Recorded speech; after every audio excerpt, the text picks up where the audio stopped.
দশম অধ্যায়। জড় ভরতের সঙ্গে মহারাজ রহুগণের সাক্ষাৎ। এই অধ্যায়ে ভরত মহারাজ অর্থাৎ জড় ভরতকে সিন্ধু এবং সৌবীরের রাজা মহারাজ রহুগণ কিভাবে সাফল্যের সঙ্গে অঙ্গীকার করেছিলেন তা বর্ণিত হয়েছে। রাজা রহুগণ জড় ভরতকে তার শিবিকা বহন করতে বাধ্য করেছিলেন এবং যথাযথভাবে বহন না করার ফলে তাকে তিরস্কার করেছিলেন। মহারাজ রহুগণের শিবিকা বহন করার জন্য একজন বাহকের দরকার হয়েছিল। তখন তার প্রধান শিবিকা বাহক দৈবক্রমে সেখানে উপস্থিত জড় ভরতকেই সেই কার্যের উপযুক্ত বলে মনে করে বলপূর্বক তাকে শিবিকা বহন করতে বাধ্য করেছিল।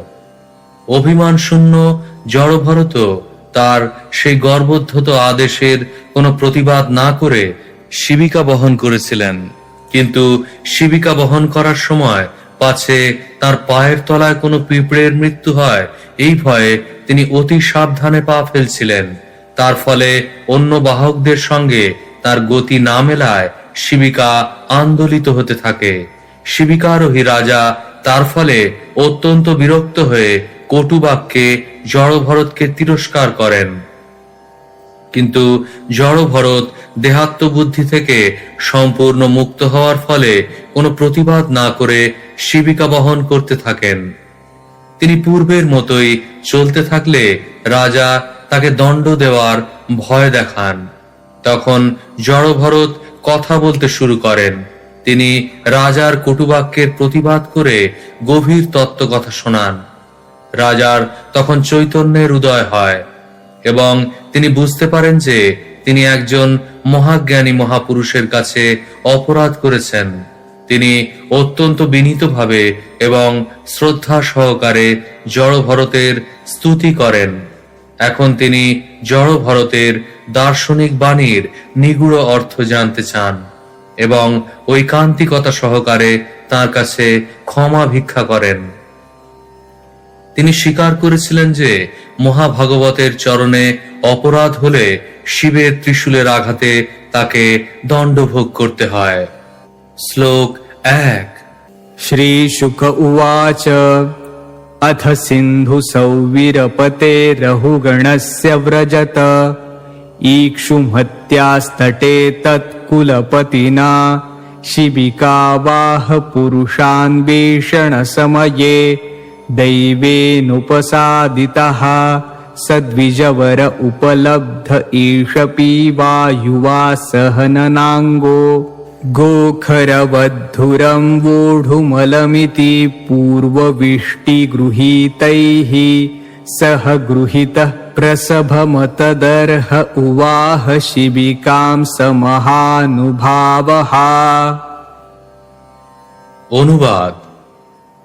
শ্রী সুখদেব গোস্বামী বললেন, হে রাজন, তারপর সিন্ধু সৌবীরের রাজা রহুগণ যখন কপিলাশ্রমে যাচ্ছিলেন তখন তার প্রধান শিবিকা বাহক ইক্ষুমতী নদীর তীরে উপস্থিত হয়ে আর একজন শিবিকা বাহকের অন্বেষণ করতে করতে দৈবক্রমে জড় ভরতকে সেখানে পেয়েছিল। যে জড় ভরতকে যুবক, বলিষ্ঠ, দৃঢ় অঙ্গ সমন্বিত দেখে তাকে গরু এবং গাধার মতো ভার বহনে সমর্থ বলে বিবেচনা করেছিল। মহাত্মা জড় ভরত যদিও এই প্রকার কার্যের উপযুক্ত ছিলেন না, তবু তারা কোনো রকম দ্বিধা না করে তাকে বলপূর্বক শিবিকা বহনের কার্যে নিযুক্ত করেছিল। শ্লোক 2। यदा हि द्विजवरस्येषु मात्रावलोकानुगतेर्न समाहिता पुरुषगतिस्तदा विषमगतां स्वशिबिकां रहुगण उपधार्य पुरुषानधिवहत आह हे वोढारः साध्वतिक्रमत किमिति विषममुह्यते यानमिति। অনুবাদ। জড় ভরত তার অহিংস মনোভাবের জন্য শিবিকা ঠিকভাবে বহন করছিলেন না। তিনি তার সম্মুখে 1 গজ পরিমিত স্থান নিরীক্ষণ করে তারপর পদবিক্ষেপ করছিলেন, যাতে তার পায়ের চাপে কোনো পিপীলিকার মৃত্যু না হয়।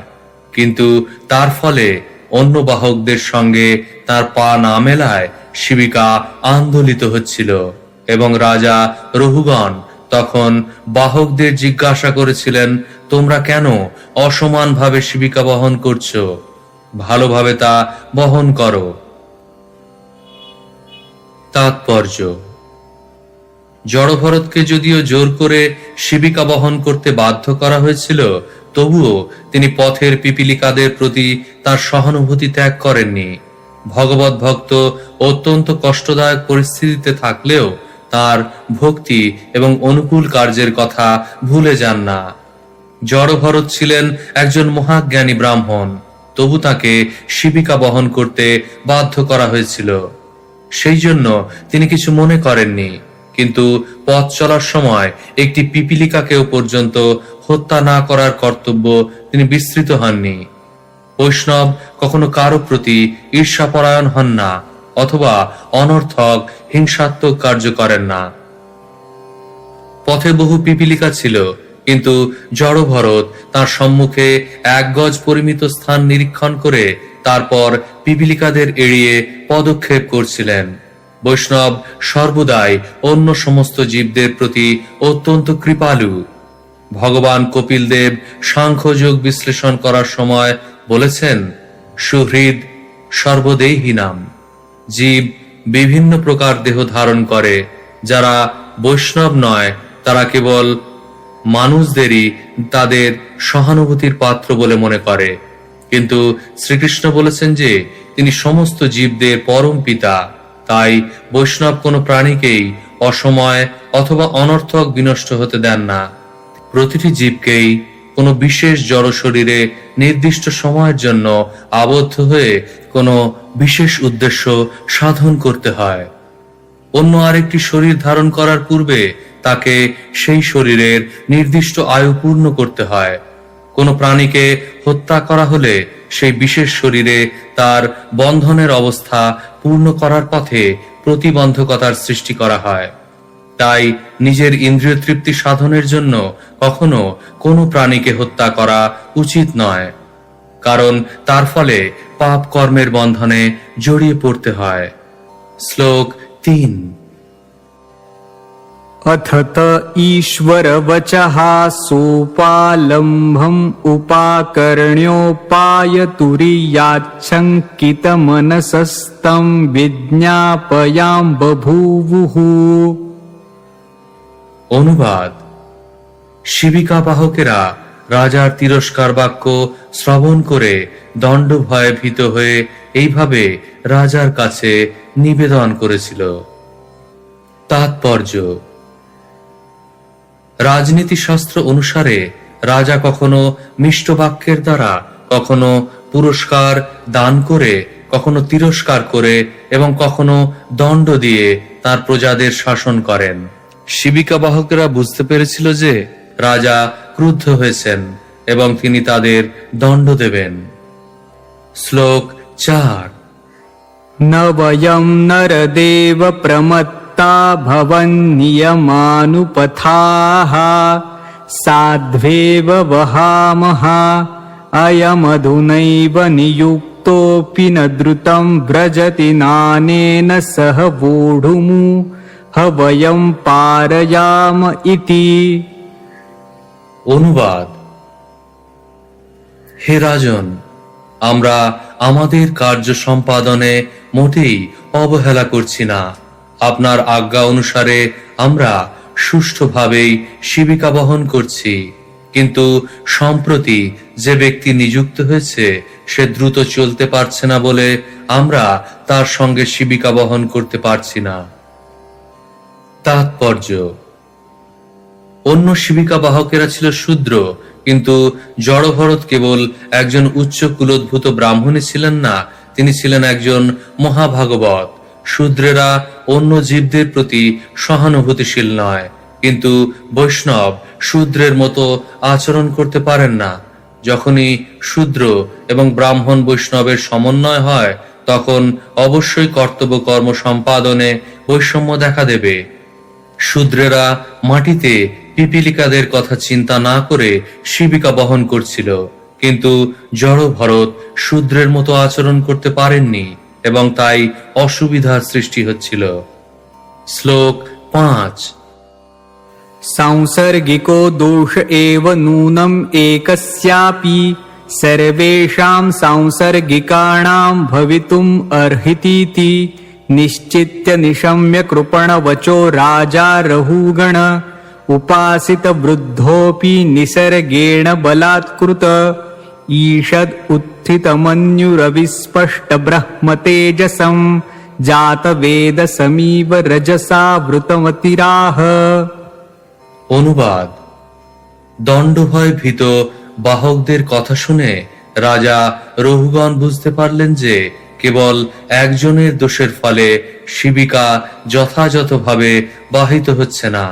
সে কথা খুব ভালোভাবে বুঝতে পেরে এবং তাদের আবেদন শুনে তার ঈষৎ ক্রোধের উদ্রেক হয়েছিল।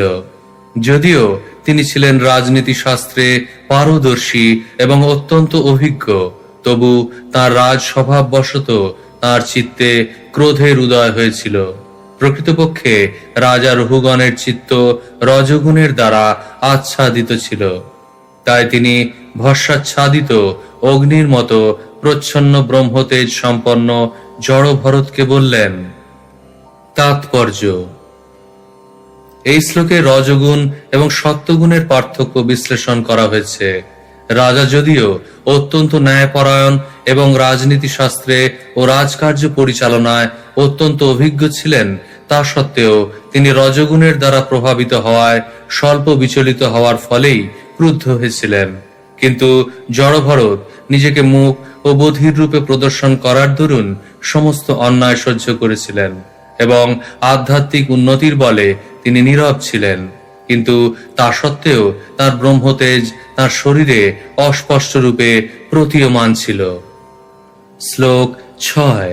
हो कष्टं भ्रातर्व्यक्तमुरुपरिश्रान्तो दीर्घमध्वानमेक एव ऊहिवान् सुचिरं नातिपीवास सहनाङ्गो जरसा चोपद्रुतो भवान् सखेनो एवापर एते संघट्टिन्न इति बहुविप्रलब्धोऽप्यविद्यया रचितद्रव्य गुणकर्माशयस्वचरम कलेवरे वस्तुनि संस्थान विशेषेऽहं ममेत्यनध्यारोपितमिथ्या प्रत्ययो ब्रह्मभूतस्तूष्णीं शिबिकां पूर्ववधुवाह। অনুবাদ: রাজা রহুগণ জড়ভরতকে বলেছিলেন, আহা কি কষ্ট! ওহে ভাই, তুমি নিশ্চয় একাকী অনেকক্ষণ ধরে অনেক পথ এই শিবিকা বহন করে অত্যন্ত ক্লান্ত হয়েছ, আর তাছাড়া তোমার বার্ধক্যবশত তুমি অত্যন্ত পরিশ্রান্ত হয়েছ। হে সখে, তোমার শরীর তো দৃঢ় নয় এবং তুমিও তেমন বলবান নও। তোমার সঙ্গের বাহকেরা কি তোমার সঙ্গে সহযোগিতা করছে না? এইভাবে রাজা বক্রোক্তির দ্বারা জড়ভরতকে তিরস্কার করলেও জড়ভরত অভিমান শূন্যই ছিলেন। তিনি তার চিন্ময় স্বরূপ উপলব্ধি করার ফলে অবগত ছিলেন যে তিনি তার দেহ নন, তিনি স্থূল অথবা কৃশ ছিলেন না। পঞ্চমহাভূত এবং 3 সূক্ষ্ম উপাদানের সমন্বয়ে রচিত জড়পিণ্ডটির সঙ্গে তার কোনো সম্পর্ক ছিল না। হস্তপদ সমন্বিত জড় দেহটির সঙ্গে তার কোনো সম্পর্ক ছিল না, অর্থাৎ তিনি সম্পূর্ণরূপে তার চিন্ময় স্বরূপ অহং ব্রহ্মাস্মি উপলব্ধি করেছিলেন। তাই তিনি রাজার পরিহাসপূর্ণ তিরস্কারে বিচলিত হননি। নীরবে তিনি পূর্বের মতোই শিবিকা বহন করতে লাগলেন। তাৎপর্য: জড়ভরত ছিলেন সম্পূর্ণরূপে মুক্ত। দস্যুরা যখন তাকে বলি দিতে উদ্যত হয়েছিল, তখনও তিনি নিশ্চিতভাবে তার দেহাত্ম বুদ্ধির অতীত ছিলেন। তাকে যদি হত্যাও করা হতো তাহলেও তিনি বিচলিত হতেন না, কারণ তিনি ভগবদ গীতার 2:20 বাণী ন হন্যতে হন্যমানে শরীরে পূর্ণরূপে উপলব্ধি করেছিলেন। তিনি জানতেন যে তার দেহকে হত্যা করা হলেও তাকে হত্যা করা যাবে না। যদিও তিনি কোনো প্রতিবাদ করেননি, তবুও ভগবান এবং তার প্রতিনিধি দস্যুদের এই অন্যায় আচরণ সহ্য করতে পারেননি। তাই ভগবানের কৃপায় তিনি রক্ষা পেয়েছিলেন এবং দস্যুরা নিহত হয়েছিল। এইভাবে শিবিকা বহন করার সময়ও তিনি জানতেন যে তিনি তার শরীর নন। এই শরীরটি শিবিকা বহনের জন্য পূর্ণরূপে সক্ষম ছিল, কারণ তা বলবান এবং সুগঠিত ছিল। দেহাত্ম বুদ্ধি থেকে মুক্ত হওয়ার ফলে রাজার ব্যঙ্গোক্তি তাকে প্রভাবিত করতে পারেনি। দেহ রচিত হয় জীবের কর্ম অনুসারে এবং বিশেষ ধরনের দেহের বিকাশ সাধনের জন্য জড়া প্রকৃতি উপাদানগুলি সরবরাহ করে। যে দৈহিক গঠন আত্মাকে আবৃত করে, আত্মা তা থেকে ভিন্ন। তাই শরীরের প্রতি কোনো উপকার অথবা অপকার করা হলেও তা আত্মাকে প্রভাবিত করে না।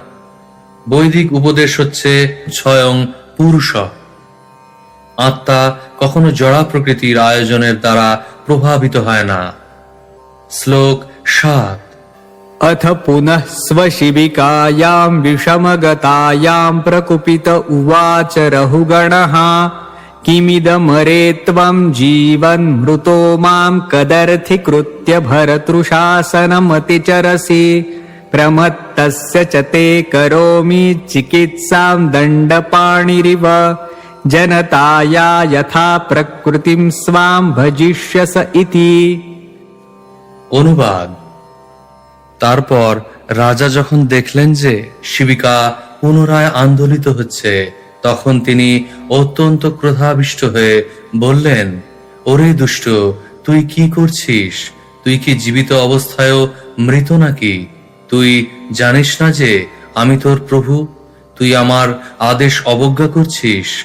তোর এই অবজ্ঞার ফলে আমি তোকে যমরাজের মতো দণ্ড দেব।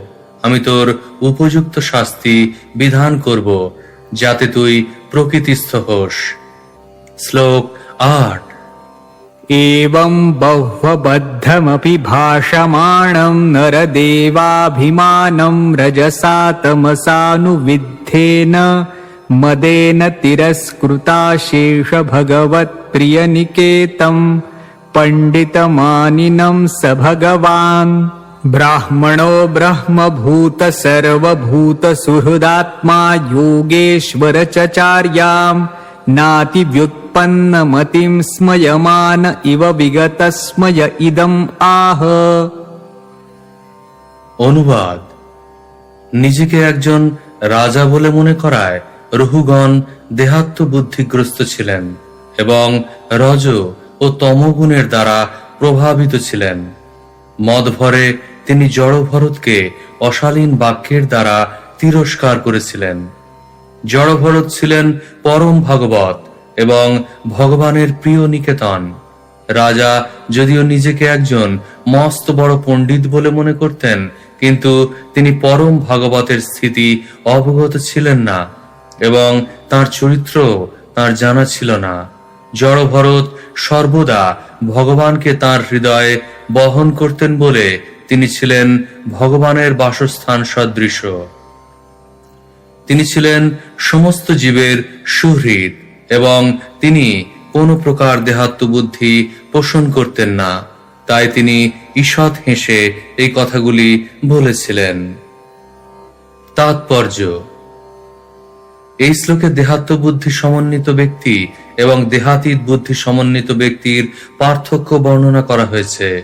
রাজা রহুগণ দেহাত্ম বুদ্ধির ফলে নিজেকে একজন রাজা বলে মনে করে নানা প্রকার অশালীন বাক্যের দ্বারা জড় ভরতকে তিরস্কার করেছিলেন। আর আত্মতত্ত্ববেত্তা জড় ভরত সম্পূর্ণরূপে চিন্ময় স্তরে অধিষ্ঠিত থাকার ফলে মোটেই ক্রুদ্ধ হননি। পক্ষান্তরে তিনি ঈষৎ হাস্য সহকারে রাজা রহুগণকে শিক্ষা দিতে শুরু করেছিলেন। পরম বৈষ্ণব সমস্ত জীবের সুহৃদ এবং তার ফলে তিনি তার শত্রুর সুহৃদ। প্রকৃতপক্ষে তিনি কাউকেই তার শত্রু বলে মনে করেন না। সুহৃদ সর্বদেহী নাম। কখনো কখনো বৈষ্ণবেরা অবৈষ্ণবদের প্রতি আপাত দৃষ্টিতে ক্রোধ প্রকাশ করেন, কিন্তু তা অভক্তদের মঙ্গলের জন্যই। বৈদিক শাস্ত্রে তার বেশ কয়েকটি দৃষ্টান্ত রয়েছে।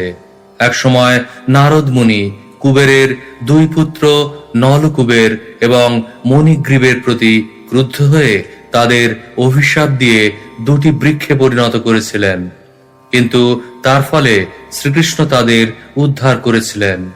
ভক্ত পরম পদে অধিষ্ঠিত, তাই তার ক্রোধ এবং প্রসন্নতার মধ্যে কোনো পার্থক্য নেই, কারণ উভয় ক্ষেত্রেই তিনি তার কৃপা বর্ষণ করেন।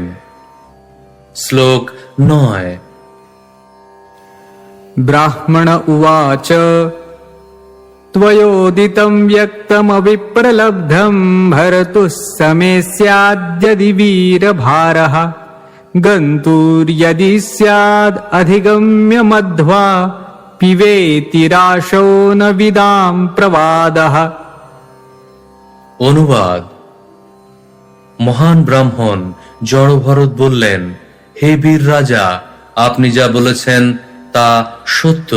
প্রকৃতপক্ষে সেগুলি কেবল তিরস্কার বাক্য নয়, কারণ দেহটি হচ্ছে বাহক, ভার বহনকারী দেহটি আমার নয়, কারণ আমি হচ্ছি চিন্ময় আত্মা।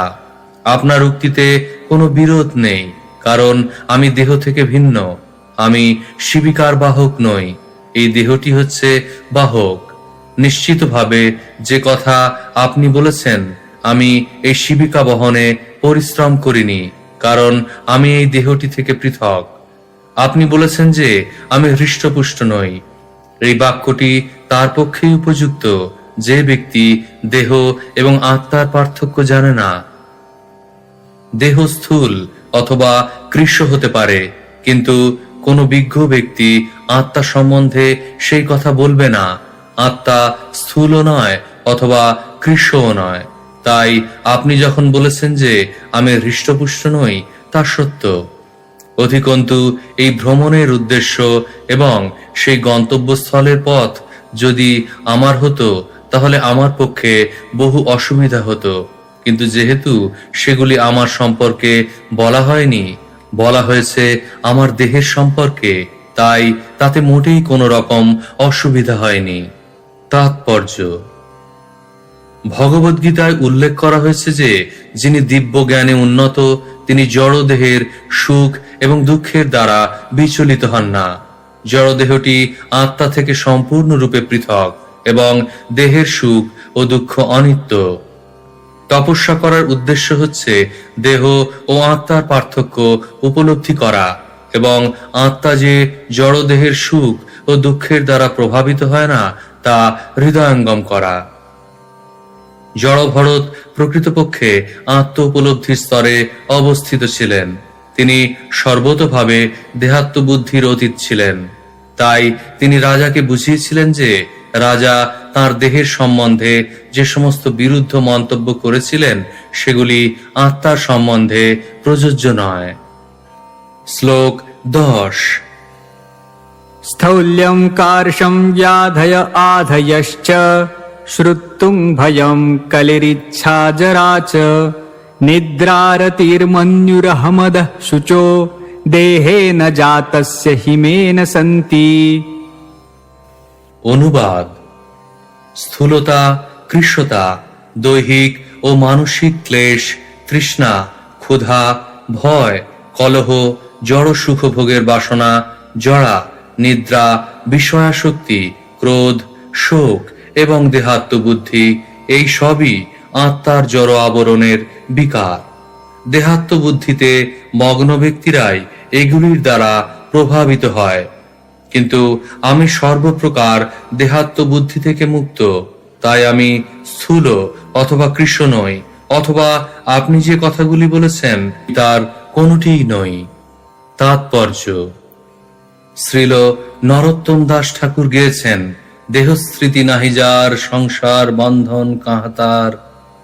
যিনি আধ্যাত্মিক উন্নতি লাভ করেছেন, তার দেহের সঙ্গে কোনো সম্পর্ক নেই, অথবা তিনি দেহের ক্রিয়া প্রতিক্রিয়ার দ্বারা প্রভাবিত নন। কেউ যখন বুঝতে পারেন যে তিনি তার দেহ নন এবং তাই তিনি স্থূল নন অথবা কৃষ্ণ নন, তখন তিনি সর্বোত্তম আধ্যাত্মিক উপলব্ধি প্রাপ্ত হন। যারা অধ্যাত্ম উপলব্ধি লাভ করেননি তারা এই জড় জগতের দেহাত্ম বুদ্ধির বন্ধনে আবদ্ধ। বর্তমানে সমগ্র মানব সমাজ এই দেহাত্ম বুদ্ধির দ্বারা প্রভাবিত হয়ে কর্ম করছে। তাই শাস্ত্রে এই যুগের মানুষদের দ্বিপদ পশু বলে বর্ণনা করা হয়েছে। এই প্রকার পশুদের সমাজে কেউই সুখী হতে পারে না। আমাদের কৃষ্ণ ভাবনামৃত আন্দোলন মানব সমাজকে পারমার্থিক উপলব্ধির স্তরে উন্নীত করার চেষ্টা করছে। সকলের পক্ষে সঙ্গে সঙ্গে জড় ভরতের মতো আত্ম উপলব্ধি লাভ করা সম্ভব নয়, কিন্তু শ্রীমদ্ ভাগবতে 1:2-18 বর্ণনা করা হয়েছে, নষ্ট প্রায়স্ম ভদ্রেষু নিত্যং ভাগবত সেবয়া। ভাগবত ধর্ম প্রচার করার দ্বারা আমরা মানব সমাজকে পূর্ণ সার্থকতার স্তরে উন্নীত করতে পারি। কেউ যখন দেহাত্ম বুদ্ধির দ্বারা প্রভাবিত হন না, তখন তিনি ভগবত ভক্তির পথে অগ্রসর হতে পারেন। আমরা যতই দেহাত্ম বুদ্ধি থেকে মুক্ত হব, ততই আমরা ভগবত ভক্তিতে স্থির হতে পারব এবং ততই আমরা সুখী হতে পারব এবং শান্তি লাভ করতে পারব। এই সম্পর্কে শ্রীল মধ্বাচার্য বলেছেন যে, যারা জড়া প্রকৃতির দ্বারা যত বেশি প্রভাবিত, ততই তারা দেহাত্ম বুদ্ধিতে থাকে। এই প্রকার ব্যক্তিরা বিভিন্ন দৈহিক লক্ষণের কথাই চিন্তা করে, কিন্তু যারা দেহাত্ম বুদ্ধি থেকে মুক্ত, তারা এই জড় জগতে অবস্থানকালেও দেহ ব্যতীতই জীবিত থাকেন। শ্লোক 11। অনুবাদ। হে রাজন, আপনি অনর্থক আমাকে জীবনমৃত বলে অভিযোগ করেছেন। সেই সম্পর্কে আমি কেবল এই বলতে পারি যে, এই জড় জগতে সবকিছুরই আদি এবং অন্ত রয়েছে। আর আপনি যে মনে করছেন আপনি রাজা ও প্রভু এবং তাই আমাকে আদেশ দেওয়ার চেষ্টা করছেন, সেটিও ঠিক নয়, কারণ এই সমস্ত পদগুলি অনিত্য। আজ আপনি রাজা এবং আমি আপনার ভৃত্য, কিন্তু কাল তার পরিবর্তন হতে পারে এবং আপনি ভৃত্যতে এবং আমি প্রভুতে পরিণত হতে পারি। এই সমস্ত অনিত্য পরিস্থিতিগুলি দৈবের দ্বারা সৃষ্টি হয়। তাৎপর্য: এই জগতে দেহাত্ম বুদ্ধি হচ্ছে সমস্ত দুঃখ কষ্টের মূল কারণ। বিশেষ করে কলিযুগে মানুষেরা এতই অশিক্ষিত যে তারা বুঝতে পারে না প্রতি মুহূর্তে দেহের পরিবর্তন হচ্ছে এবং দেহের অন্তিম পরিবর্তন হচ্ছে মৃত্যু। এই জীবনে কেউ রাজা হতে পারে এবং পরবর্তী জীবনে তার কর্ম অনুসারে সে একটি কুকুর হতে পারে। জড়া প্রকৃতির প্রভাবে আত্মা গভীর নিদ্রায় মগ্ন। প্রকৃতি তাকে এক অবস্থায় রাখে, তারপর সেই অবস্থাটির পরিবর্তন করে অন্য আরেকটি অবস্থায় নিয়ে যায়। আত্ম উপলব্ধি এবং জ্ঞানের অভাবে বদ্ধ জীবেরা ভ্রান্তভাবে নিজেকে রাজা, প্রজা, কুকুর, বিড়াল ইত্যাদি বলে মনে করে। এগুলি কেবল ভগবানের আয়োজনে দেহের বিভিন্ন রূপান্তর মাত্র। এই প্রকার অনিত্য দেহাত্ম বুদ্ধির দ্বারা বিভ্রান্ত হওয়া উচিত নয়। প্রকৃতপক্ষে এই জড়জগতে কেউই প্রভু নয়, কারণ সকলেই জড়া প্রকৃতির নিয়ন্ত্রণাধীন এবং জড়া প্রকৃতি ভগবানের নিয়ন্ত্রণাধীন। তাই পরমেশ্বর ভগবান শ্রীকৃষ্ণ হচ্ছেন পরম প্রভু। সেই সম্বন্ধে শ্রী চৈতন্য চরিতামৃতে বলা হয়েছে, একলে ঈশ্বর কৃষ্ণ আর সব ভৃত্য। ভগবানের সঙ্গে এই সব সম্পর্কের কথা বিস্তৃত হওয়ার ফলেই এই জড় জগতে আমাদের দুঃখ দুর্দশা ভোগ করতে হয়। শ্লোক 12। विशेष बुद्धेर्विवरं मनाक्ष पश्यामयन्न व्यवहारतोऽन्यत् क ईश्वरस्तत्र किमीशितव्यं तथापि राजन् करवाम किं ते। অনুবাদ।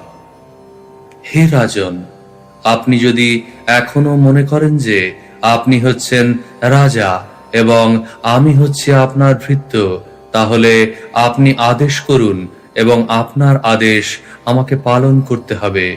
কিন্তু আমি এই কথা বলতে পারি যে এই পার্থক্য অত্যন্ত ক্ষণস্থায়ী এবং ব্যবহার অথবা প্রথা থেকেই তার উৎপত্তি। এছাড়া তার অন্য কোনো কারণ আমি দেখি না।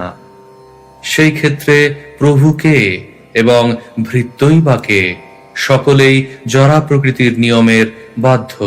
তাই কেউই প্রভু নয় এবং কেউই ভৃত্য নয়। কিন্তু তা সত্ত্বেও আপনি যদি মনে করেন যে আপনি প্রভু এবং আমি আপনার ভৃত্য, তাহলে আমি তা স্বীকার করে নেব। আপনি দয়া করে আমাকে আদেশ দিন, বলুন আমি আপনার জন্য কি করতে পারি। তাৎপর্য: শ্রীমদ্ ভাগবতে বলা হয়েছে, অহং মামেতি। মানুষ মনে করে আমি হচ্ছি এই শরীর এবং আমার এই দেহের সম্পর্কে এ আমার প্রভু, এ আমার ভৃত্য, এ আমার পত্নী এবং এ আমার পুত্র। এই সমস্ত ধারণা দেহের পরিবর্তন এবং জড়া প্রকৃতির ব্যবস্থার ফলে অনিত্য। সমুদ্রে ভাসমান তৃণের মতো আমরা একত্র হই এবং ঢেউয়ের আঘাতে পর মুহূর্তেই বিচ্ছিন্ন হই। এই জড়জগতে সকলেই অজ্ঞানের সমুদ্রে ভাসছে। সে সম্বন্ধে শ্রীল ভক্তি বিনোদ ঠাকুর বলেছেন, মিছে মায়ার বশে যাচ্ছ ভেসে, খাচ্ছ হাবুডুবু ভাই, জীব কৃষ্ণদাস এ বিশ্বাস, করলে তো আর দুঃখ নাই। ভগবদ্গীতায় ৩:৩৭ বলা হয়েছে, কাম এষ ক্রোধ এষ রজগুণ সমুদ্ভব। রজগুণের প্রভাবে আমরা কত কিছু কামনা করি এবং আমাদের ইচ্ছা বা চিন্তা এবং ভগবানের অনুমোদন অনুসারে জড়া প্রকৃতি আমাদের বিশেষ প্রকার শরীর দান করেন। কিছুকালের জন্য আমরা প্রভু এবং ভৃত্যের ভূমিকায় অভিনয় করি, ঠিক যেভাবে অভিনেতারা পরিচালকের নির্দেশে মঞ্চে অভিনয় করে।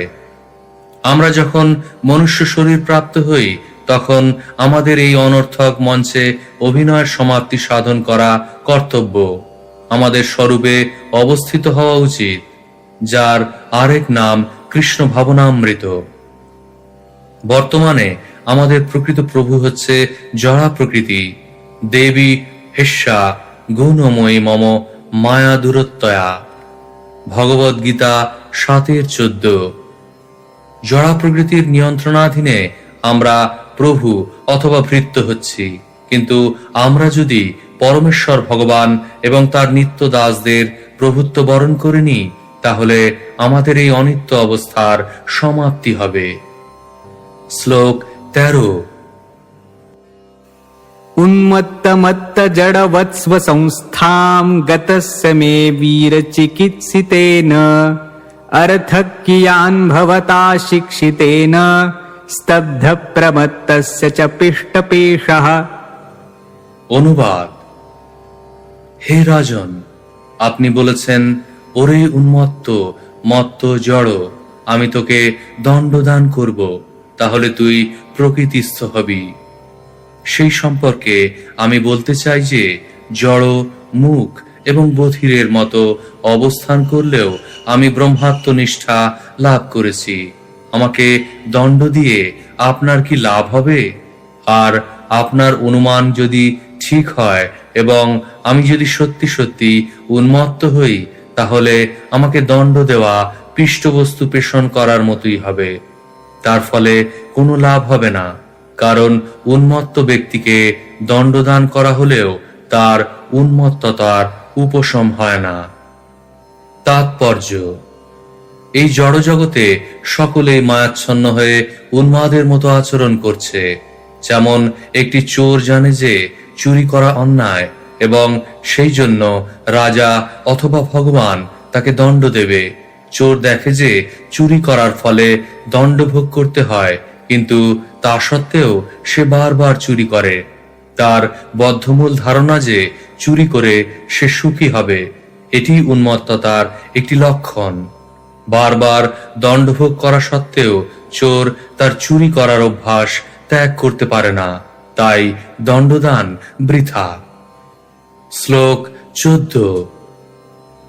श्रीशुक उवाच एतावद अनुवाद परिभाषया प्रत्युर्दीर्यमुनिवर उपशमशील उपरतानात्म्य निमित्त उपभोगेन कर्मारब्धं व्यपनयन् राजयानपि तथोवाह। অনুবাদ। সুখদেব গোস্বামী বললেন, হে মহারাজ পরীক্ষিত, রাজা রহুগণ পরম ভাগবত জড়ভরতকে কর্কশ বাক্যে যখন তিরস্কার করেছিলেন, তখন শান্তচিত্ত মুনিবর তা সহ্য করে তার যথাযথ উত্তর দিয়েছিলেন। অবিদ্যার কারণ দেহাত্মবুদ্ধি, কিন্তু জড়ভরত সেই ভ্রান্ত ধারণার দ্বারা প্রভাবিত ছিলেন না। তার স্বাভাবিক দৈন্যবশত তিনি নিজেকে একজন মহান ভক্ত বলে মনে করতেন না, এবং তিনি নীরবে তার পূর্বকৃত কর্মের ফল ভোগ করে যেতেন। একজন সাধারণ মানুষের মতো তিনি মনে করেছিলেন যে শিবিকা বহন করে তিনি তার পূর্বকৃত দুষ্কর্মের ফল বিনষ্ট করছেন। এইভাবে বিচার করে তিনি পূর্ববৎ শিবিকা বহন করতে লাগলেন।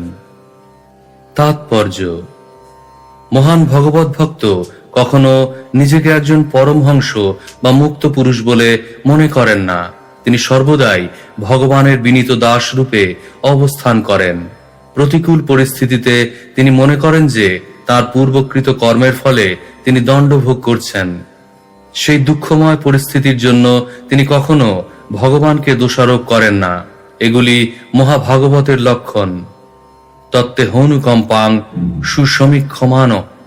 তিনি যখন প্রতিকূল পরিস্থিতিতে দুঃখ ভোগ করেন, তখন তিনি সর্বদা মনে করেন যে তার অনেক বেশি দণ্ডভোগ করার কথা ছিল, কিন্তু ভগবান কৃপা করে তার সেই দণ্ডের মাত্রা লাঘব করে দিয়েছেন।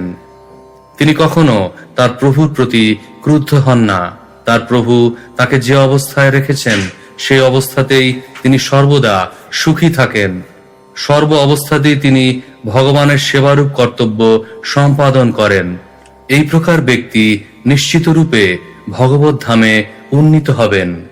শ্রীমদ্ ভাগবতে 10:14-8 বলা হয়েছে, तत्तेऽनुकम्पां सुसमीक्षमाणो भुञ्जान एवात्मकृतं विपाकं हृद्वाग्वपूर्भिर्विदधन् नमस्ते जीवेत यो मुक्तिपदे सदाय भाग। হে ভগবান, যে ব্যক্তি সর্বদা আপনার অহৈতুকী কৃপার প্রতীক্ষা করে, তার পূর্বকৃত কর্মের ফল বলে মনে করে সমস্ত দুঃখ দুর্দশা বরণ করে নেন এবং তার অন্তরের অন্তঃস্থল থেকে আপনাকে সশ্রদ্ধ প্রণতি নিবেদন করেন, তিনি অবশ্যই মুক্তি লাভের যোগ্য, কারণ সেটি তার ন্যায্য অধিকারে পরিণত হয়েছে। শ্লোক 15। स चापि पाण्डवेय सिन्धु सौवीरपतिस्तत्त्वजिज्ञासायां सम्यक् श्रद्धयाधिकृताधिकारस्तदधृदय ग्रन्थिमोचनम् द्विजवच आश्रित्य बहुयोगग्रन्थसम्मतं त्वरयावरुह्य शिरसा पादमूलम् उपसृतः क्षमापयन् विगतनृपदेवस्मय उवाच। অনুবাদ। সুখদেব গোস্বামী বললেন, হে পাণ্ডব শ্রেষ্ঠ মহারাজ পরীক্ষিত, সিন্ধু সৌবীরের রাজা মহারাজ রহুগণেরও পরম তত্ত্ব বিচারে গভীর শ্রদ্ধা ছিল। জড়ভরতের যোগশাস্ত্র সম্মত এবং হৃদয় গ্রন্থি ছেদনকারী বাক্য শ্রবণ করে তার রাজ অভিমান বিদূরিত হয়েছিল। তিনি শীঘ্র শিবিকা থেকে অবতরণ পূর্বক ভরতের শ্রীপাদপদ্মে তার মস্তক স্থাপন করে প্রণতি নিবেদন করলেন এবং সেই মহাভাগবতের চরণে অপরাধ করার ফলে ক্ষমা প্রার্থনা করে বলেছিলেন। তাৎপর্য: ভগবদ গীতায় 4:2 শ্রীকৃষ্ণ বলেছেন, एवं परम्परा प्राप्तम् इमं राजर्षयो विदुः सकाले नेह महता योगो नष्टः परन्तप। এইভাবে পরম্পরার মাধ্যমে এই পরম বিজ্ঞান রাজর্ষিরা লাভ করেছিলেন, কিন্তু কালের প্রভাবে পরম্পরা ছিন্ন হয়েছিল এবং সেই যোগ নষ্টপ্রায় হয়েছে। পরম্পরার অন্তর্গত রাজারা ঋষিতুল্য ছিলেন। পূর্বে তারা জীবন দর্শন উপলব্ধি করতে পারতেন এবং প্রজাদের কিভাবে শিক্ষাদান করে সেই স্তরে উন্নীত করতে হয় তা তারা জানতেন। পক্ষান্তরে বলা যায় যে জন্ম মৃত্যুর বন্ধন থেকে কিভাবে প্রজাদের মুক্ত করতে হয় তা তারা জানতেন।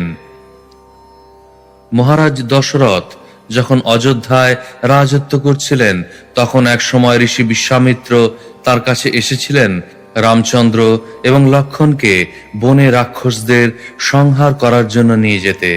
ঋষি বিশ্বামিত্র যখন মহারাজ দশরথের সভায় আসেন, তখন রাজা তাকে সাধু সুলভ সম্বর্ধনা করে জিজ্ঞাসা করেছিলেন, ঐহিষ্টং যৎ তৎ পুনর্জন্ম জয়ায়, অর্থাৎ জন্ম এবং মৃত্যুকে জয় করার সমস্ত প্রচেষ্টা ঠিকমতো চলছে তো? এই তত্ত্বের ভিত্তিতে সমগ্র বৈদিক সভ্যতা প্রতিষ্ঠিত। কিভাবে জন্ম মৃত্যুকে জয় করা যায় তা জানা অবশ্য কর্তব্য।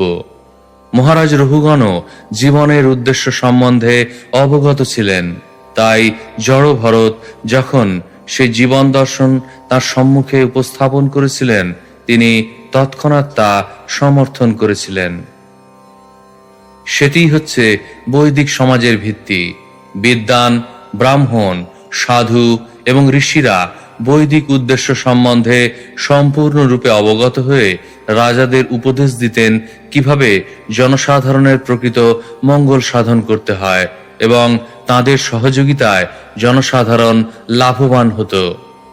তাই সেই সমাজে সবকিছুই সার্থক ছিল।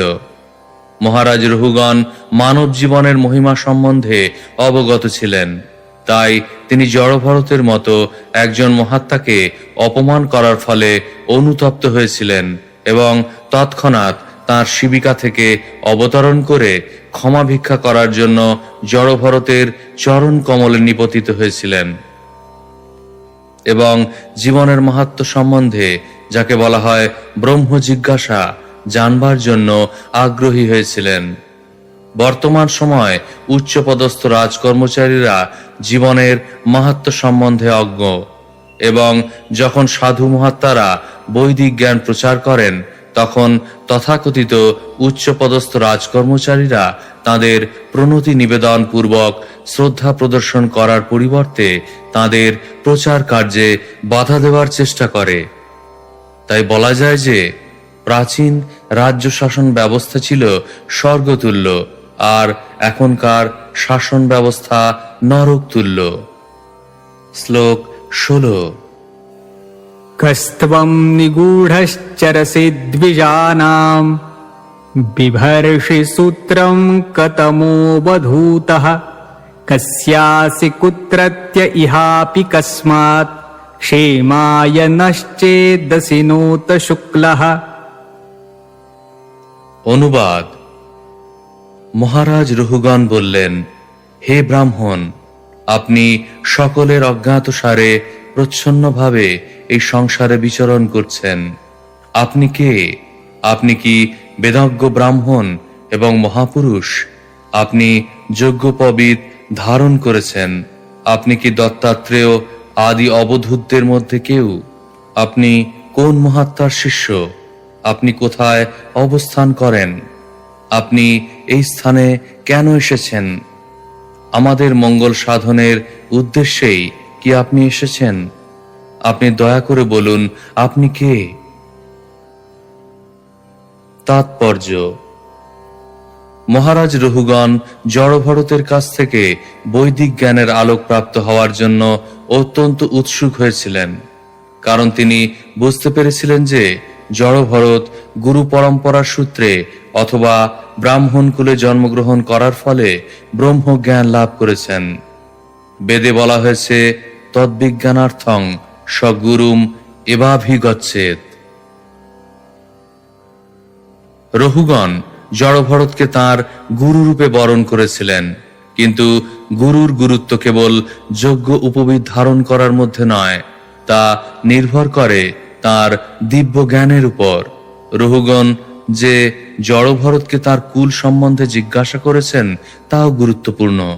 কুল দুই প্রকার, বংশ পরম্পরা এবং গুরু পরম্পরা। এই উভয় কুলেই জ্ঞান প্রাপ্ত হওয়া যায়। শুক্ল শব্দটি সত্যগুণান্বিত ব্যক্তিকে ইঙ্গিত করে।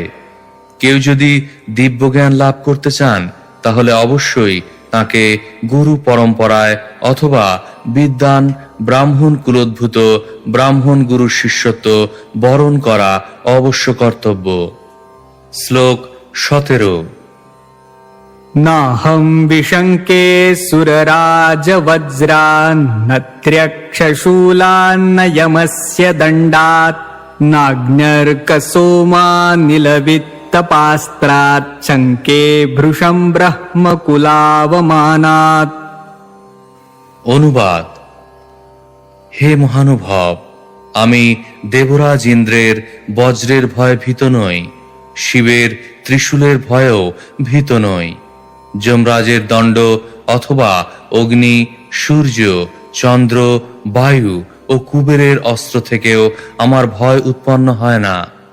কিন্তু আমি ব্রহ্মজ্ঞ কুলের অবমাননারূপ অপরাধকে অত্যন্ত ভয় করি।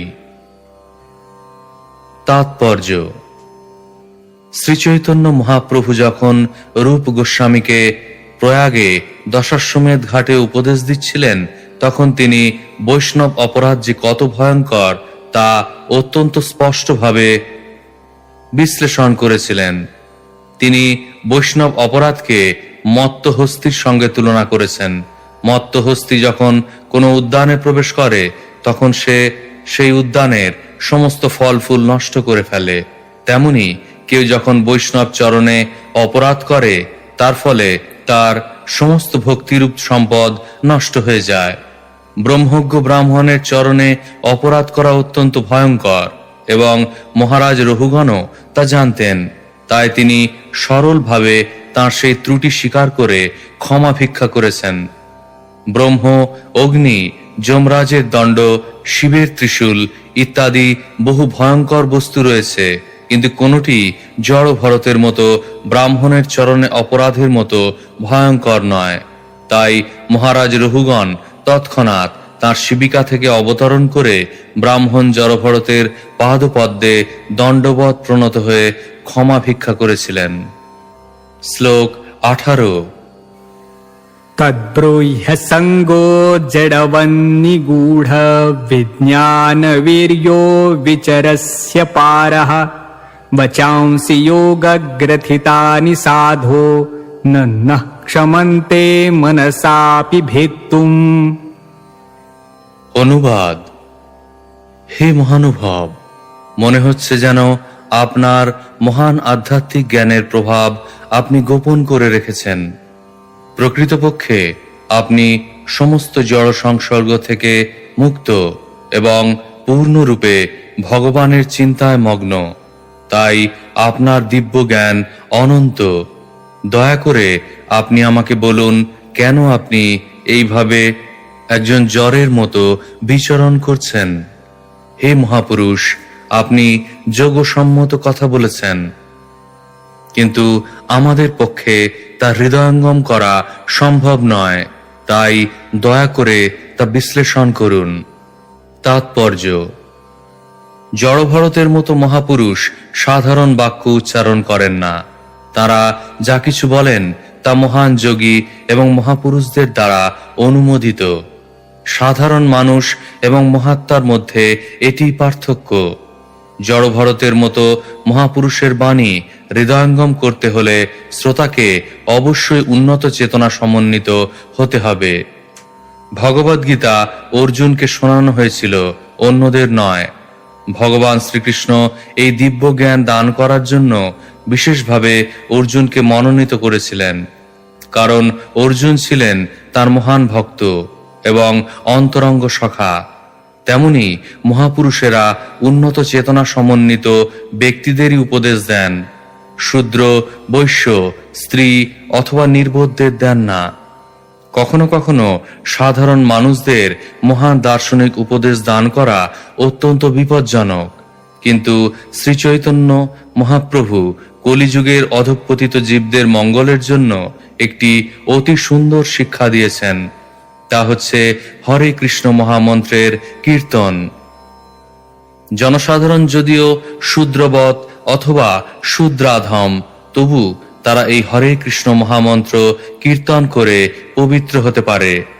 তখন তারা ভগবদ গীতা এবং শ্রীমদ্ ভাগবতের অতি গূঢ় দার্শনিক তত্ত্ব হৃদয়ঙ্গম করতে পারে। আমাদের কৃষ্ণ ভাবনামৃত আন্দোলন তাই সাধারণ মানুষদের জন্য হরে কৃষ্ণ মহামন্ত্র কীর্তনের পন্থা অবলম্বন করেছে। মানুষ যখন ধীরে ধীরে পবিত্র হয়, তখন তাদের ভগবদ গীতা এবং শ্রীমদ্ ভাগবতের অতি উন্নত জ্ঞান কিভাবে প্রদান করতে হয় তা জানেন। শ্লোক 19।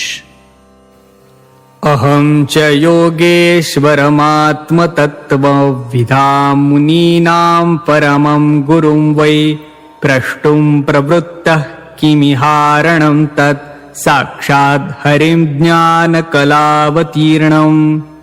অনুবাদ: আমি আপনাকে যোগেশ্বর আত্মতত্ত্বজ্ঞ মুনিদেরও পরম গুরু বলে মনে করি। মানব সমাজের কল্যাণের জন্য আপনি অবতীর্ণ হয়েছেন। আপনি ভগবানের জ্ঞান রূপী অবতার কপিল দেবের সাক্ষাৎ প্রতিনিধি রূপে দিব্য জ্ঞান প্রদান করতে এসেছেন। তাই আমি আপনাকে জিজ্ঞাসা করি, হে গুরুদেব, এই জগতে সবচাইতে নিরাপদ আশ্রয় কি? তাৎপর্য: শ্রীকৃষ্ণ ভগবদ গীতায় বলেছেন, योगिनामपि सर्वेषां मद्गतेनान्तरात्मना श्रद्धावान् भजते यो मां समे युक्ततमो मतः। যিনি শ্রদ্ধা সহকারে মদগত চিত্তে আমার ভজনা করেন, তিনি সবচেয়ে অন্তরঙ্গভাবে আমার সঙ্গে যুক্ত এবং তিনি সমস্ত যোগীদের থেকে শ্রেষ্ঠ। ভগবদ গীতা 6:47। জড় ভরত ছিলেন সিদ্ধযোগী।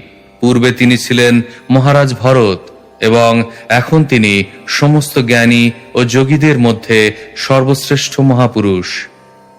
জড়ভরত যদিও ছিলেন একজন সাধারণ জীব, তবুও তিনি ভগবত অবতার কপিল দেব প্রদত্ত সমস্ত জ্ঞান উত্তরাধিকার সূত্রে প্রাপ্ত হয়েছিলেন।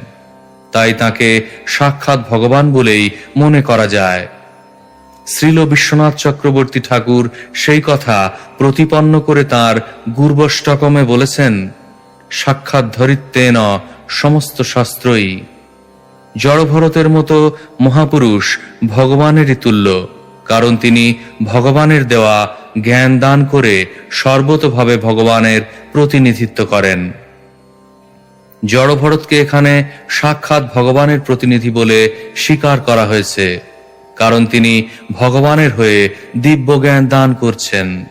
তাই মহারাজ রহুগণ স্থির করেছিলেন যে তার কাছে আত্মতত্ত্ব জিজ্ঞাসা করা উপযুক্ত হবে।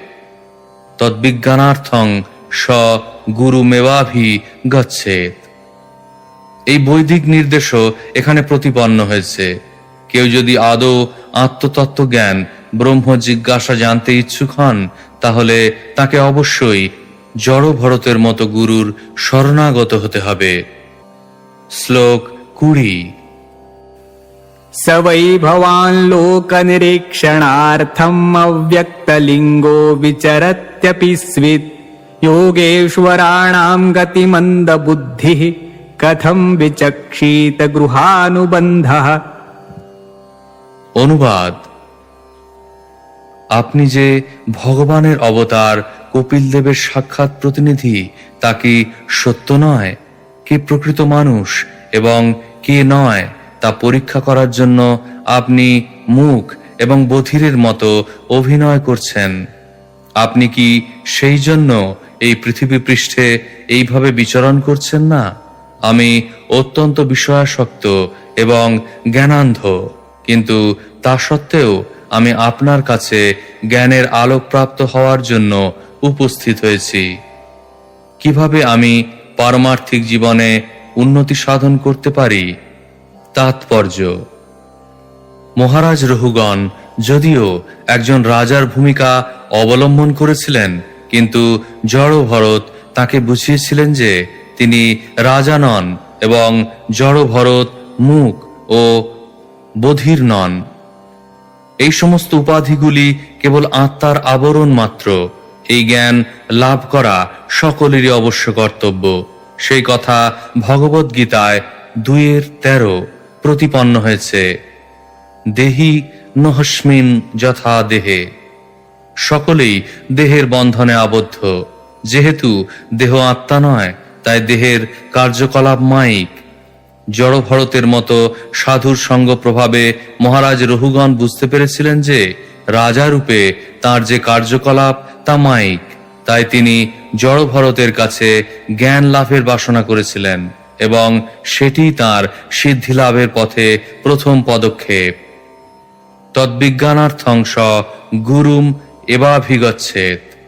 জীবনের উদ্দেশ্য সম্বন্ধে অবগত হতে ইচ্ছুক এবং আত্মজ্ঞান লাভে আগ্রহী মহারাজ রঘুগণের মতো ব্যক্তিকে অবশ্যই জড় ভরতের মতো মহাপুরুষের শরণাগত হওয়া কর্তব্য। তস্মাৎ গুরুং প্রপদ্যেত জিজ্ঞাসুশ্রেয় উত্তমম। শ্রীমদ্ ভাগবত 11:3-21। ভগবানের প্রতিনিধি জড়ভরতের মতো গুরুদেবের শরণাগত হয়ে মনুষ্য জীবনের উদ্দেশ্য সম্বন্ধে প্রশ্ন করা মানুষের অবশ্য কর্তব্য। শ্লোক 21। दृष्टश्रमः कर्मत आत्मनो वै भरतुर्गन्तुं भवतश्चानुमन्ये यथा सतोदानयनाद्यभावात् समूल इष्टो व्यवहारमार्गः।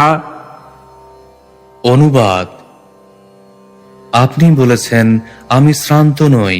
যদিও আত্মা দেহ থেকে ভিন্ন, তবু দৈহিক পরিশ্রমের ফলে শ্রান্তি হয় এবং তখন মনে হয় যে আত্মাই যেন শ্রান্ত হয়েছে।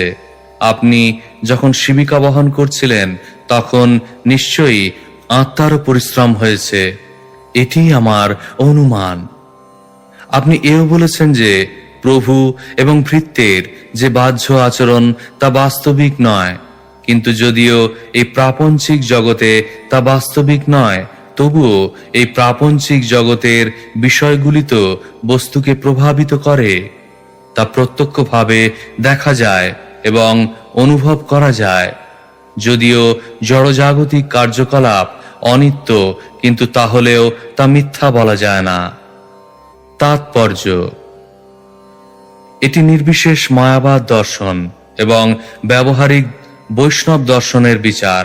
মায়াবাদ দর্শন বিশ্লেষণ করে যে এই জগৎ মিথ্যা, কিন্তু বৈষ্ণব দর্শন তা স্বীকার করে না।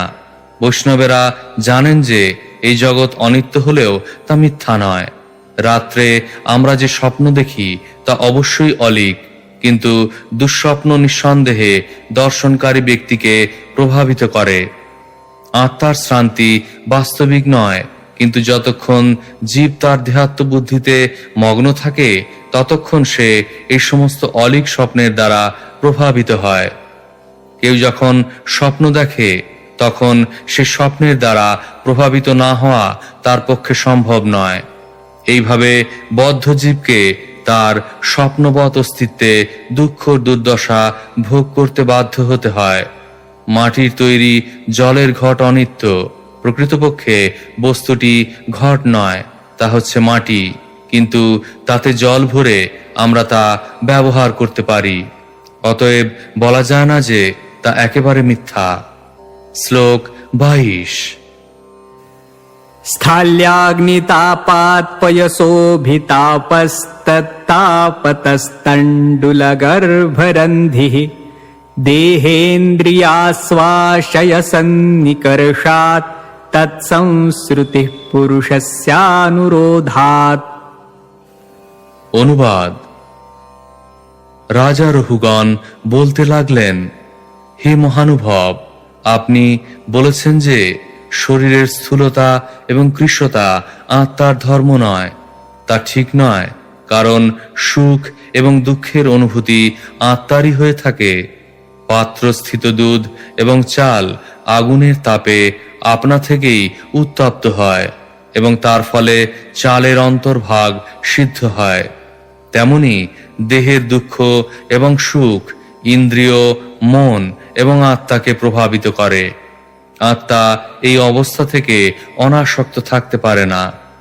তাৎপর্য: মহারাজ রহুগণ যে যুক্তি প্রদর্শন করেছেন তা ব্যবহারিক দৃষ্টিভঙ্গির পরিপ্রেক্ষিতে সত্য, কিন্তু তা হয় দেহের প্রতি আসক্তির ফলে। বলা যেতে পারে যে গাড়িতে বসে যে ব্যক্তি গাড়ি চালাচ্ছেন তিনি অবশ্যই গাড়ি থেকে ভিন্ন, কিন্তু গাড়িটির কোনো ক্ষতি হলে গাড়িটির মালিকও গাড়িটির প্রতি তার অত্যন্ত আসক্তির ফলে বেদনা অনুভব করেন। প্রকৃতপক্ষে গাড়িটির ক্ষতির সঙ্গে গাড়িটির মালিকের কোনো সম্পর্ক নেই, কিন্তু যেহেতু মালিক গাড়িটির প্রতি অত্যন্ত আসক্ত, তাই সেই সম্পর্কে তিনিও সুখ এবং দুঃখ অনুভব করেন। এই অবস্থার নিরসন করা সম্ভব গাড়িটির প্রতি আসক্তি প্রত্যাহার করার ফলে। তখন গাড়িটির কোনো ক্ষতি হলেও মালিক তাতে সুখ অথবা দুঃখ অনুভব করবেন না। তেমনি দেহ এবং ইন্দ্রিয়ের সঙ্গে আত্মার কোনো প্রকৃত সম্পর্ক নেই, কিন্তু অজ্ঞানতাবশত সে তার দেহটিকে তার স্বরূপ বলে মনে করে এবং তার ফলে দেহের সুখ এবং দুঃখের মাধ্যমে সে সুখ এবং দুঃখ অনুভব করে। শ্লোক 23। शास्ताभिगुप्ता नृपति प्रजानां यः किङ्करो वै नपि नष्टिपिष्टम् स्वधर्ममाराधनमच्युतस्य यदीह मानो विजहात्यघौघम्। অনুবাদ: হে মহোদাশয়, আপনি বলেছেন রাজা এবং প্রজা অথবা প্রভু এবং ভৃত্যের মধ্যে যে সম্পর্ক তা নিত্য নয়, কিন্তু যদিও এই সম্পর্ক অনিত্য, তবুও কেউ যখন রাজার পদ গ্রহণ করেন তখন তার কর্তব্য হচ্ছে প্রজাদের শাসন করা এবং আইন লঙ্ঘনকারীদের দণ্ডদান করা। তাদের দণ্ডদান করে তিনি প্রজাদের রাজ্যের আইন মেনে চলার শিক্ষা দেন। পুনরায় আপনি বলেছেন যে মুখ এবং বধির ব্যক্তিকে দণ্ড দেওয়া পিষ্ট বস্তুকে পেষণ করার মতো, অর্থাৎ তার ফলে কোনো লাভ হয় না, কিন্তু কেউ যদি ভগবানের নির্দেশ অনুসারে তার স্বধর্মে যুক্ত থাকেন তাহলে অবশ্যই তার পাপ কর্মের লাঘব হয়। অতএব কাউকে যদি বলপূর্বক তার স্বধর্মে নিযুক্ত করা হয় তার ফলে তার মঙ্গল হয়, কারণ তখন তার সমস্ত পাপ থেকে তিনি মুক্ত হতে পারেন। তাৎপর্য: মহারাজ রহুগণের এই যুক্তিটি অত্যন্ত উপযুক্ত। ভক্তি রসামৃত সিন্ধুতে 1, 2, 4 শ্রীল রূপ গোস্বামী বলেছেন, তস্মাৎ কেনাপ্পুপায়েন মন কৃষ্ণে নিবেশয়েত। যে কোনো ভাবেই হোক না কেন মনকে কৃষ্ণ ভাবনায় যুক্ত করতে হবে। প্রকৃতপক্ষে প্রতিটি জীবই কৃষ্ণের নিত্য দাস, কিন্তু বিস্মৃতির ফলে জীব মায়ার নিত্য দাসত্ব বরণ করেছে। যতক্ষণ পর্যন্ত সে মায়ার দাসত্ব করে ততক্ষণ সে সুখী হতে পারে না। আমাদের কৃষ্ণ ভাবনামৃত আন্দোলনের উদ্দেশ্য হচ্ছে মানুষদের কৃষ্ণের সেবায় যুক্ত করা, তা তাদের সমস্ত জড়কলুষ এবং পাপ কর্ম থেকে মুক্ত করবে। সেই কথা ভগবদ গীতায় 4:10 প্রতিপন্ন হয়েছে। বিতরাগ ভয় ক্রোধা। জড়জাগতিক কার্যকলাপ থেকে মুক্ত হওয়ার ফলে আমরা ভয়, ক্রোধ ইত্যাদির প্রভাব থেকে মুক্ত হতে পারব। তপশ্চর্যার ফলে জীব পবিত্র হয় এবং ভগবত ধামে ফিরে যাওয়ার যোগ্য হয়। রাজার কর্তব্য হচ্ছে এমনভাবে তার প্রজার শাসন করা যাতে তারা কৃষ্ণ ভাবনাময় হতে পারে, তার ফলে সকলেরই মঙ্গল হয়। দুর্ভাগ্যবশত রাজা অথবা রাষ্ট্রপ্রধানেরা জনসাধারণকে ভগবানের সেবায় নিযুক্ত করার পরিবর্তে ইন্দ্রিয় তৃপ্তিমূলক কার্যকলাপে অনুপ্রাণিত করছে এবং তা অবশ্যই কখনো কারোর মঙ্গল সাধন করতে পারে না। রাজা রহুগণ জড় ভরতকে তাঁর শিবিকা বহন কার্যে নিযুক্ত করার চেষ্টা করেছিলেন, যা ছিল রাজার ইন্দ্রিয় তৃপ্তিমূলক কার্য। কিন্তু কেউ যদি ভগবানের শিবিকা বহন কার্যে যুক্ত হন, তাহলে তার পক্ষে তা অবশ্যই মঙ্গলজনক। এই ভগবত বিমুখ সভ্যতায় কোনো না কোনো মতে রাষ্ট্রপ্রধানেরা যদি জনসাধারণকে ভগবানের সেবায় যুক্ত করেন অথবা তাদের কৃষ্ণভক্তি জাগরিত করেন, তাহলে তারা প্রজাদের সর্বশ্রেষ্ঠ মঙ্গল সাধন করতে পারেন। শ্লোক 24। তন্মে ভবান্নরদেবাভিমানম মদেন তুচ্ছীকৃত সত্তমস্য কৃষিষ্টমৈত্রী দৃশমার্তবন্ধো যথাতরে সদবধ্যানমহঃ। অনুবাদ: আপনি যা বলেছেন তা আমার কাছে বিপরীত বলে মনে হচ্ছে। হে আর্তবন্ধু, আমি রাজা হওয়ার অভিমানে মত্ত হয়ে আপনার মতো পরম ভাগবতকে অপমান করে মহা অপরাধ করেছি। তাই আমি আপনার কাছে প্রার্থনা করি, দয়া করে আপনি আমার প্রতি অহৈতুকী কৃপা প্রদর্শন করুন। তাহলেই কেবল আমি এই অপরাধ থেকে মুক্ত হতে পারব। তাৎপর্য: শ্রী চৈতন্য মহাপ্রভু বলেছেন যে বৈষ্ণব অপরাধের ফলে সমস্ত পারমার্থিক কার্য নষ্ট হয়ে যায়। বৈষ্ণব অপরাধকে হাতিমাতা অপরাধ বলা হয়। কঠোর পরিশ্রমে গড়ে তোলা বাগানকে মত্তহস্তি সম্পূর্ণরূপে নষ্ট করে ফেলতে পারে। কেউ ভগবত ভক্তির সর্বোচ্চ স্তর প্রাপ্ত হতে পারেন, কিন্তু কোনো ক্রমে যদি বৈষ্ণব অপরাধ হয়ে যায়, তাহলে সবকিছু ধসে পড়বে। অজ্ঞাতসারে মহারাজ রহুগণ জড় ভরতের চরণে অপরাধ করেছিলেন, কিন্তু তার সদ্বুদ্ধির ফলে তিনি ক্ষমা ভিক্ষা করেছিলেন। বৈষ্ণব অপরাধ থেকে মুক্ত হওয়ার এটিই হচ্ছে উপায়। কৃষ্ণ ভক্ত অত্যন্ত সরল এবং স্বভাবতই কৃপালু। তাই যদি কখনো বৈষ্ণবের চরণে অপরাধ হয়ে যায়, তৎক্ষণাৎ তার কাছে ক্ষমা ভিক্ষা করা উচিত, যাতে পারমার্থিক উন্নতি প্রতিহত না হয়। শ্লোক 25। ন বিক্রিয়া বিশ্বসুহৃৎসখস্য সাম্যেন वीताभिमतेस्तवापि महद्विमानात् स्वकृताद्धिमाद्रं नक्षन्त्यदूराद् अपि शूलपाणिः। অনুবাদ: হে প্রভু, আপনি সমস্ত জীবের পরম সুহৃদ, ভগবানের সখা।